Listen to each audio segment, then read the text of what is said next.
ركلات جزاء أضحكت ملايين عشاق كرة القدم.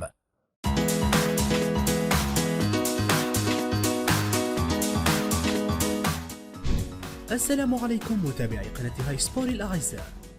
السلام عليكم ورحمة الله متابعي قناة هاي سبورت الكرام، ومرحبا بكم في فيديو جديد اليوم.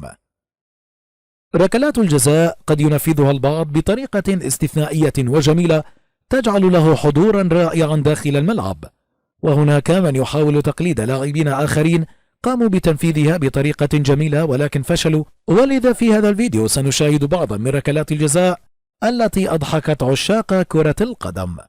لنبدأ.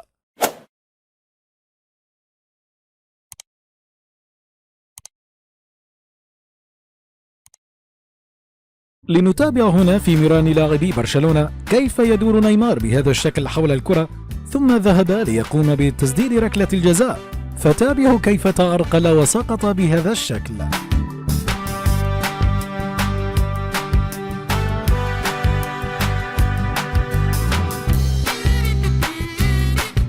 هذا اللاعب وبطريقة ذكية نفذ ركلة الجزاء إذ تظاهر أنه سيربط حذاءه فضرب الكرة بهذا الشكل.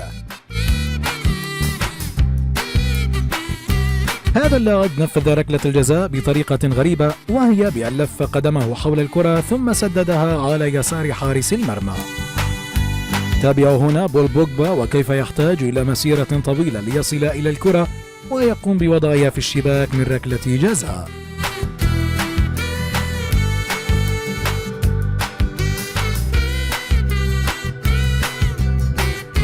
هنا سدد نيمار الكرة بكل قوة فأضاعها بهذا الشكل، ومرت الكرة من فوق العارضة، فتابعوا ضحك الجماهير عليه بهذا الشكل.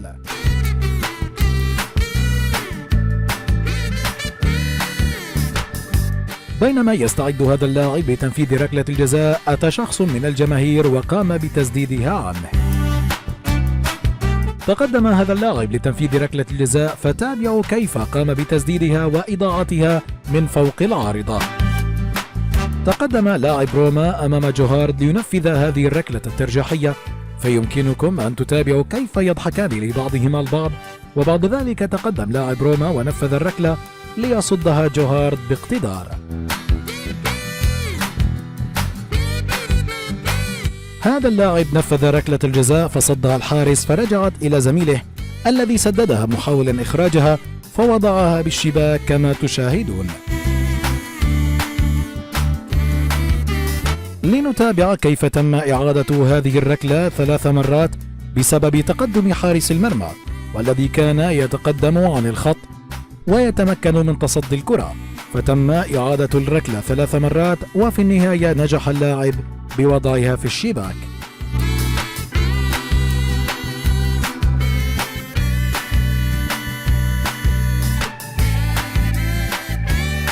يقف هذا اللاعب، وهنا يمكنكم أن تتابعوا ركلة الجزاء الذي نفذها زلاتان وكيف نفذها على طريقة بانينجا. فحاول هذا اللاعب تقليد زلاتان، فتابعوا كيف فشل بالأمر وتمكن الحارس من تصدي الكرة.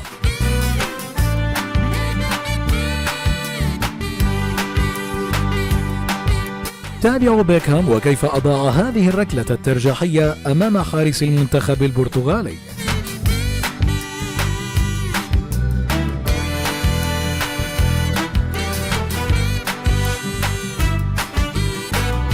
هذا اللاعب ثبت الكرة على منطقة الجزاء وتراجع، ثم أخذ يمشي بخطوات بطيئة للغاية إلى أن وصل إلى الكرة، وبعد أن وصل إليها يمكنكم أن تتابعوا كيف رجع بهذا الشكل خطوة إلى الوراء وسددها على اليسار ليخرجها من الملعب.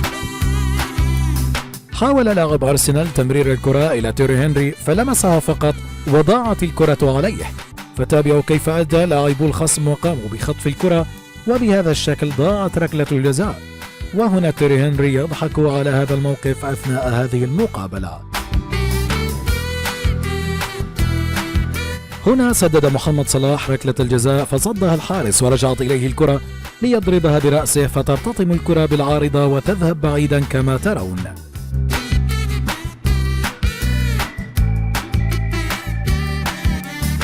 تابعوا هذا اللاعب الذكي والذي تظاهر بالسقوط وبعد ذلك وقف ووضع الكرة على يسار الحارس بهذا الشكل كما تشاهدون. تقدم هذا اللاعب لتسديد ركلة الجزاء، فتابعوا كيف أفلتت منه بهذه الطريقة وضاعت الكرة. لنتابع بول بوجبا ومسيرة ال1000 عام للوصول إلى الكرة، وبعد ذلك تمكن من تسديدها لكن الحارس تصداها ورجعت إليه الكرة، ولحسن حظه أنه تمكن من وضعها في الشباك.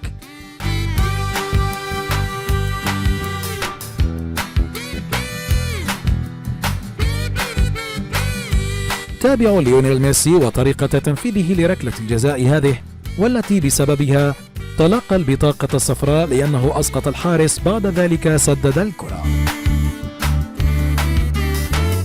هنا أثناء تمرينات لاعبي أرسنال تابعوا مسعود أوزيل وكيف سجل ركلة الجزاء وهو لا ينظر إلى الشباك. تقدم زلاتان لينفذ ركلة الجزاء، فأتى رونالدو ليقوم بتشتيته ويقول له هل تعرفه؟ وبعد ذلك نفذ زلاتان الكرة وأخذ يبحث عن رونالدو ليضحك معه.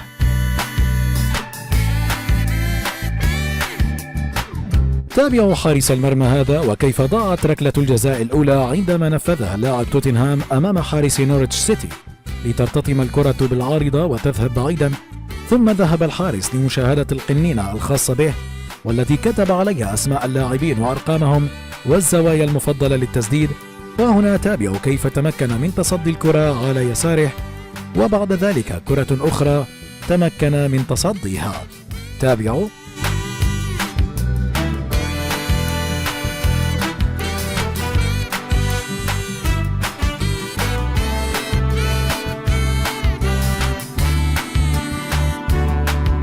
تابعوا هذا اللاعب في الدوري الأمريكي وكيف يمشي لتنفيذ ركلة الجزاء، وبعد هذا الاستعراض أضاعها كما ترون. هنا شيشاريتو يستعد لتنفيذ ركلة الجزاء، فيمكنكم أن تتابعوا نظرات لوي فان خال إلى مساعده، وبعد أن أضاع شيشاريتو هذه الركلة نظرات لوي فان خال تشرح كل شيء.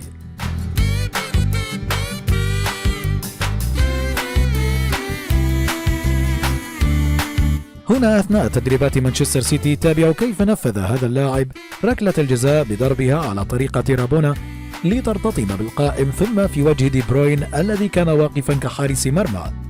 تابعوا الضحك من اللاعبين على هذا الموقف.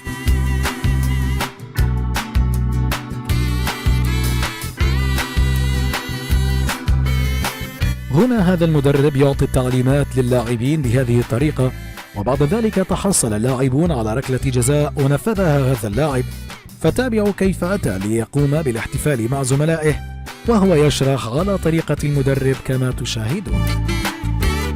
أتى هذا الحارس لبالوتيلي وقال له نفذ هذه الكرة بذكاء حتى يقوم بإضاعتها بالوتيلي، لكن الأخير نفذها على اليسار بطريقة رائعة وأخذ يقوم بإغاظة الحارس. تابعوا هنا سيرخيو راموس وأمام مانويل نوير وكيف سدد ركلة الجزاء الترجيحية هذه ليقوم بإضاعتها بهذه الطريقة.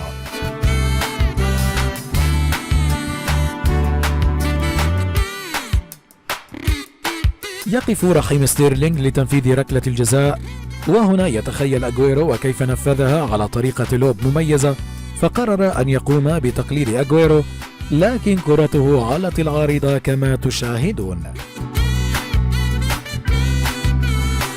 تقدم هذا اللاعب مع حارس المرمى وأخذ ينظر الأخير إلى وجه اللاعب، فعندما وصل إلى منطقة الجزاء تابعوا كيف قام الحارس بإرباكه بنظراته، فتقدم اللاعب لتنفيذ الركلة وتمكن الحارس من تصديها.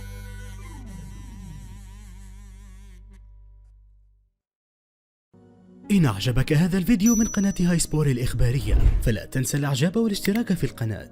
جميع الحقوق محفوظة لدى قناة هاي سبور.